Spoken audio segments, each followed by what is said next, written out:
Hello, I think I'm going to be live in a minute. I'm not sure. Waiting for the. Here we go. Hi.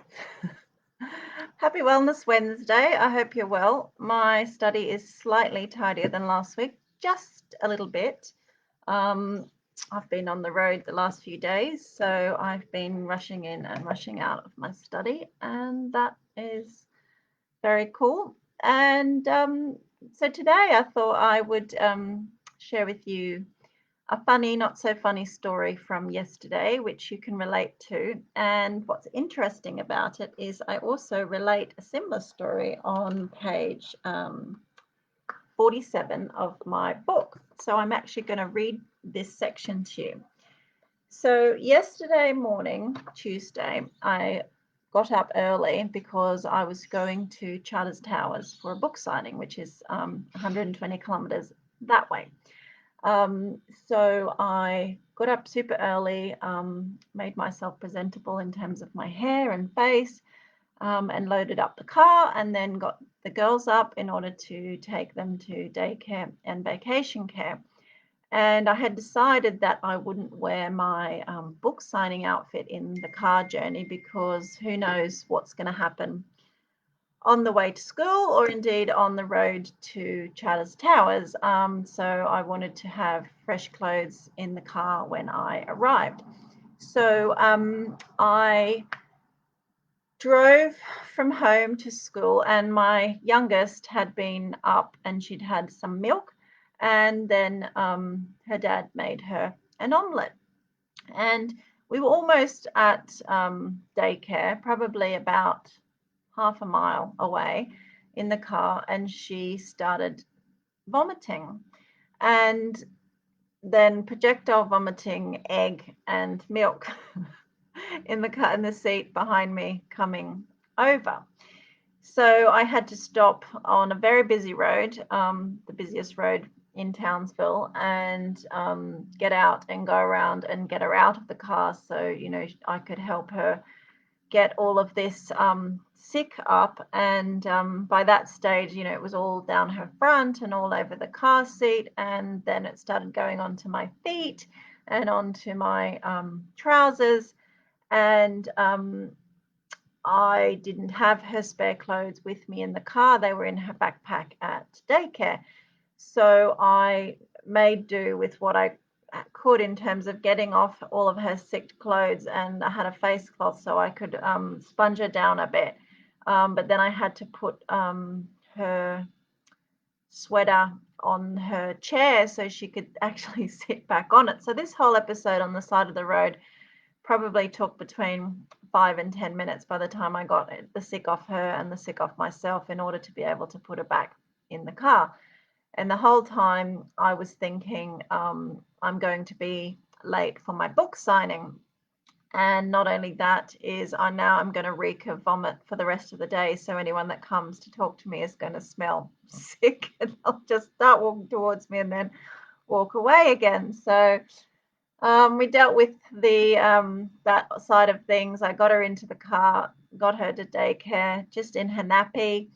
Took her inside, explained what happened to the lady, said, she's not ill, but she had a belly full of milk and then some egg. And I don't know, for whatever reason, it all just decided to come up, and got her dressed, and then took my eldest to vacation care, and then had to kind of start my day again. And then I had a 120 kilometer drive, an hour and a half, sitting in the stench of baby sick. So that was fun. And then I got to Charters Towers and went into public toilet block and changed into my nicer clothes, put a bit more makeup on, sprayed myself with deodorant, and Bob's your uncle, good to go for my book signing, hoping to God that people couldn't smell it. And then the car reeked, and now her car seat has been dismantled and washed today. So that was a fun morning. And this is something that, as a mother, which I talked about last week, publishing and changing nappies at the same time, these unpredictable events that happen, which kind of, come out of the blue. they're not catastrophic, but they are challenging, and they can be stressful, and they can make us go into kind of worry and ruminating and amplify the stress of the situation, because all of a sudden we start to think that, oh my God, I'm going to be late. I've got a long drive ahead of me. I'm going to smell like sick, and so on and so forth. And, rather than just accept, what's happened and find a way to be more mindful of it, we then start to create a more stressful situation for our body. So in my book, step 4 is actually mindfulness. And in one of the 12 steps to step 3, sorry, is mindfulness. And one of the 12 steps to Unbreakable Mind, Body, and Spirit. And on page 47, I talk about this episode of vomit. So I'm just going to quickly read to you. So bear in mind, this was written a long time ago, but actually this event happened on the day of my book signing yesterday. So, since learning mindfulness, when I'm faced with a situation that is challenging and frustrating, I make a deal with myself. If I can stay present during this next hour and get through this difficult moment with compassion and grace, I will reward myself with something just for me. I make pacts with myself.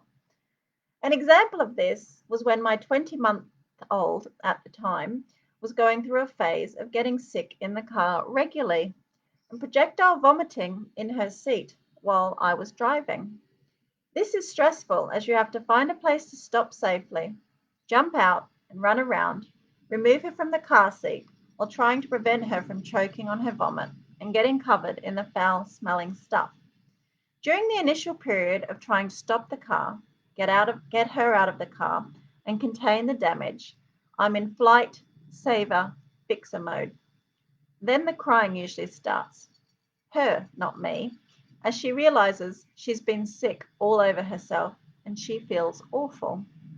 I feel like crying too, but I tried to hold it together on the side of the road.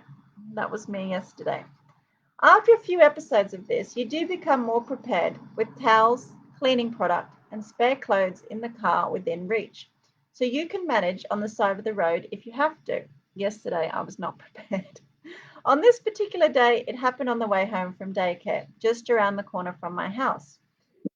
Initially dealing with the safety of it, I drove us home and got the kids out of the car, and once again went to get a bucket and cleaning materials, while wondering how the hell a car that was only 12 months old would survive its 7-year warranty at this rate. Rather than get annoyed or feel sorry for myself that yet again my afternoon could have been better spent, I told myself, this too shall pass.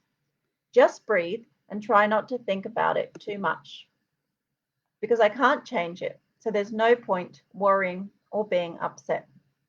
I took several long, slow, deliberate breaths while sponging vomit off the fabric. Not a great idea in hindsight, as the smell was appalling.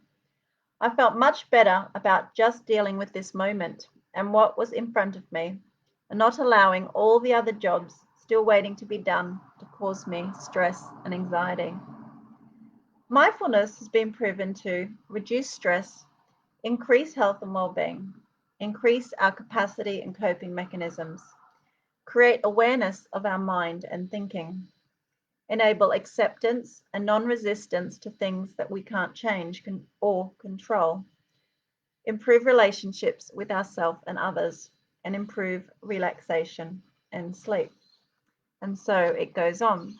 So you can see yesterday I had to embrace my mindfulness, dealing with the vomit on the side of the road, knowing that I could be late, and accept what had happened, and accept that the day hadn't gone to plan, and that I may be meeting my